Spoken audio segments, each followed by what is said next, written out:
So today I'm talking about old-fashioned. Let's each one individually, but here I'm doing it for myself. Old-fashioned is everything from cooking, cleaning, hard work, discomfort, tolerance being very high. Fruitfulness, productivity, practicing one song or one dance countless times until it's like worth showing. Agreeing to like a good show, being entertained. Keeping separate from people who normalize savagery, whether it's screaming, fighting, bad words. Conservative, tradition, safety and boundaries, purity, taking pride in one's offerings, one-to-one connections, building from scratch, modeling, stringencies, keeping busy enough not to overly plan or overly harp on things, but enough time to reflect and dream, and staying modest. Learning, reading, studying, reviewing and listening, delaying gratifications in order not to lose all pleasure from overindulging too frequently. And let's go a little deeper. Roots. So in Hebrew, the root of a word is either masculine or feminine. And the derivative of that word is now also masculine or feminine. Hebrew words are roots. So for example, Nisuyin, which is a Jewish wedding, also in the plural means carry. So they carry each other. So this is interesting about roots of things is not the branches. So sometimes we have to do the work of differentiating roots. So I shared old-fashioned because most of us who are above 25 will have really countered a lot of that. Not countered. We were raised in it, fertilized and nurtured and nourished in it in the old-fashioned way. But age is just a number because in a lot of different areas it's still like that. So you have to decide for yourself what's old-fashioned to you. That's why I started that way. So now continuing with roots, the fruitfulness of loneliness is actually the altar of the heart. It is space for anyone and everyone. There's a point when someone's so lonely that any company is good. There's a point when someone has been around everyone and there's no one that hits the spots with that person that really matters, that really, the fruitfulness of loneliness where you feel like the person's really present. You're not feeling, you could be alone but in a crowd, and then there's someone who makes you feel like seen, heard. That is the altar of the heart. So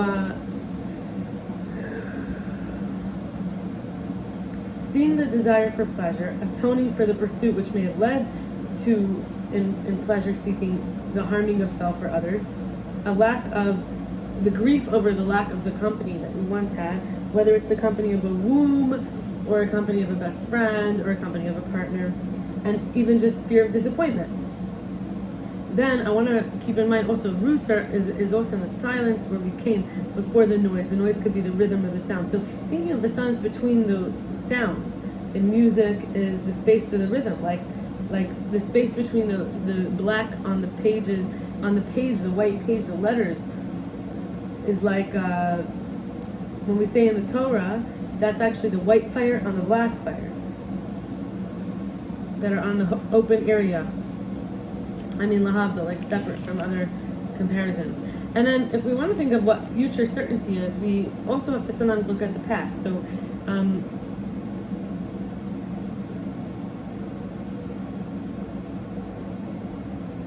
how do we get to future certainty? We have to recognize those areas where we didn't feel certain. Deep breaths. I just want you to practice for a moment, just a deep breath, a few.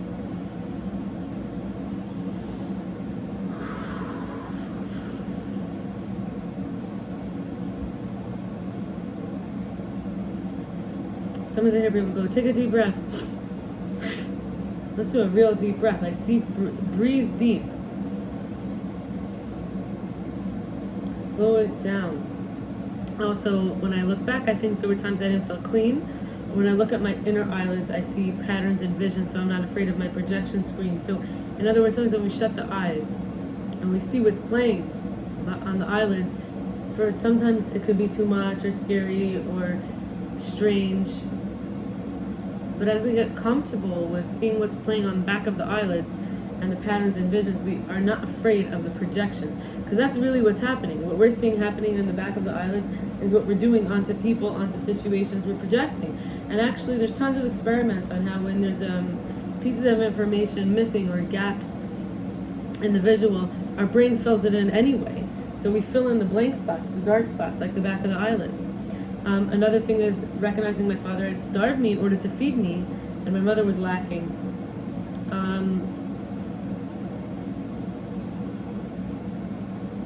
My father felt it wasn't enough just to satisfy me. He had to take it away so that I would really want it, and my mother just didn't have it to offer.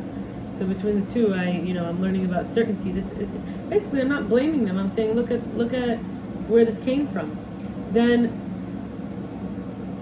I don't know who I heard this from, but someone taught me how 5 to 10 people feed us light that we then share.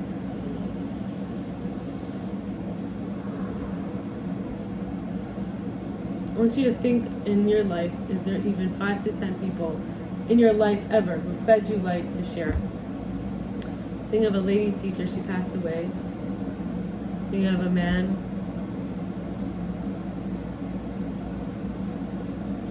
Another man. Even if things didn't end well, that's the thing. We're being honest now. I'm thinking of a lady.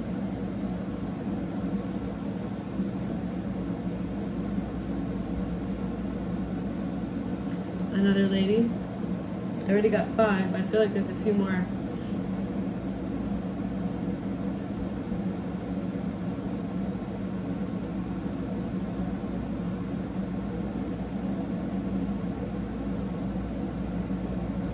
Think of 2 men. I'll leave it there, but just probably we can come up to that, and then we share that light. Okay, a baby girl.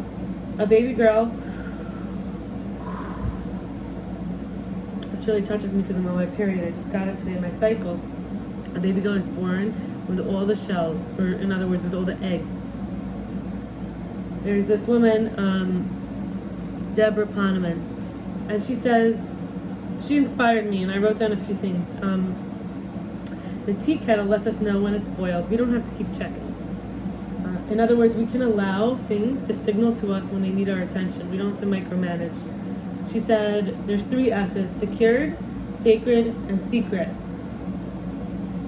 We need to have secured, we need to have secret, and we need to have sacred. This could all be like one thing, really. We could make the sacred, secure, and secret. And really, you could hear the words sound the same. Also, a fence around wisdom is silence. Remember I mentioned shutting the eyes? You could see that you're guarding your eyes. You see what's appearing on the back of your eyelids. And the same idea, like you could see what you're quick to say if you're in the silence. Remember we talked about silence.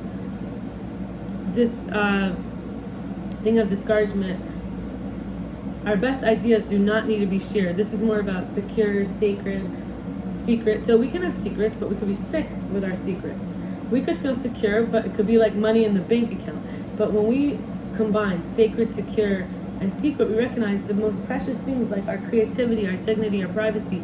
These could be secure, sacred, and secret. And then the discouragement committee. They're not going to help us feel blessed. They are not going to help us feel like we matter. These are people who, when we interact with them, we feel we feel more insufficient, deficient, like we're too much, like what we do isn't enough, like we must, like we can't, like we should, like all of that, okay? And I want to share one, like ending maybe on a good note, talking about some blessings. So a wonderful feeling of being recognized for light and accepted for dark. I want to bring that out a little bit. So so let me start again. A wonderful feeling of being. This is a blessing, the wonderful feeling of just being.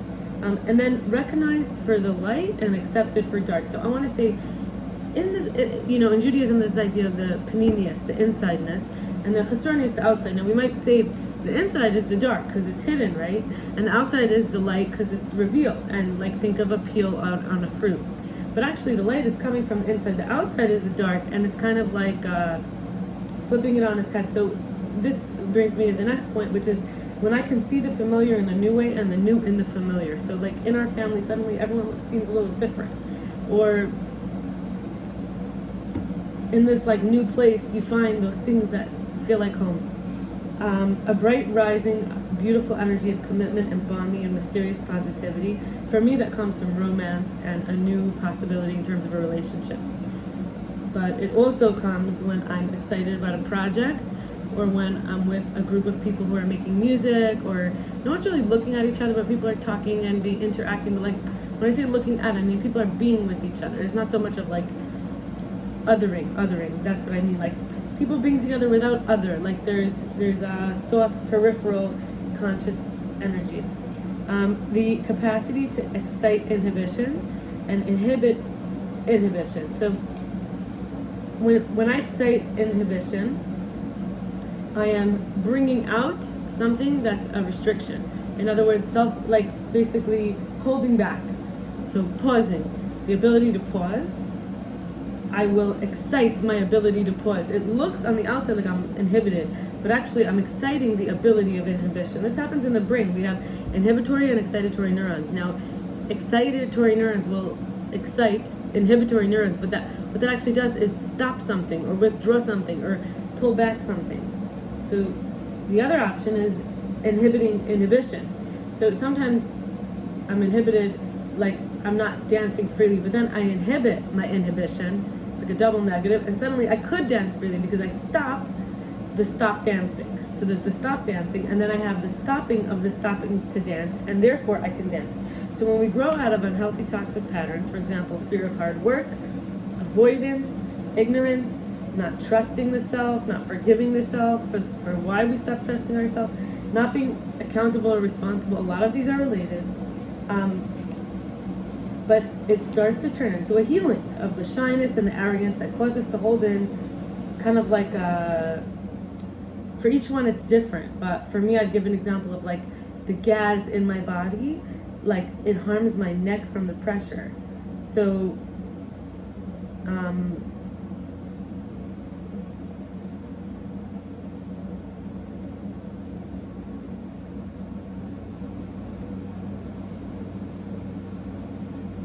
you know the saying where people say full of hot air, and it means like arrogant, but then also like when someone farts they feel shy. So there's this holding I'm talking about, which is like even if you're holding your breath and it's not the hot air like from digestion.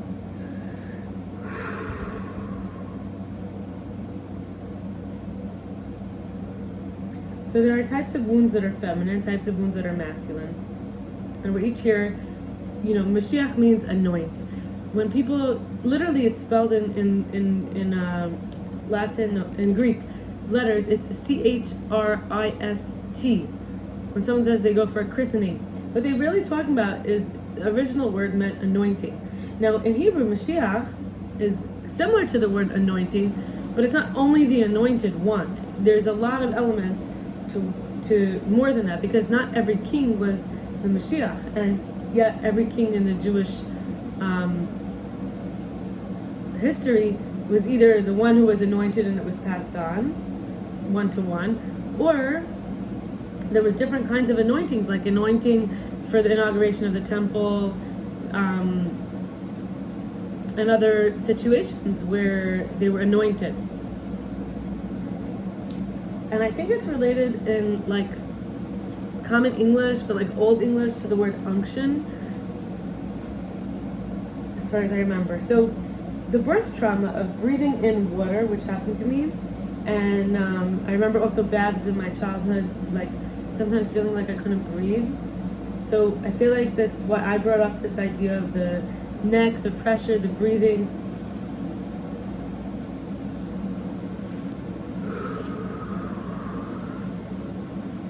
But I do think it has a lot to do with being able to let go enough that farts can come out and burps can come out, but also we can take deep breaths, like we're not holding our breath.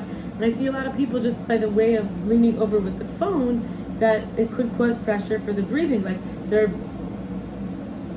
when you do that, sometimes you create a curvature in the spine where there's a shallow breathing. So I'll stop here, and I wish you a good evening. And I wish you a meaningful and connected Gimel Tammuz. It's the anniversary of the death of Lubavitcher Rebbe, Menachem Mendel Shneerson, who was the seventh of the Chabad rabbis, and who said that in order to bring Mashiach, we have to do goodness and kindness. But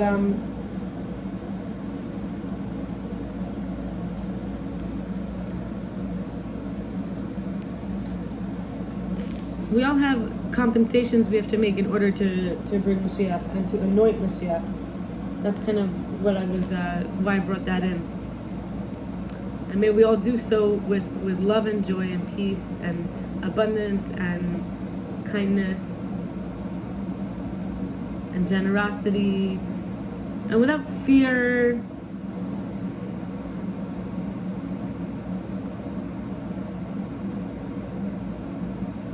With an altar of the heart that has oneness, for the sake of oneness, where we match the body and the soul, all touch infused with the spirit, with the oneness, with the soul.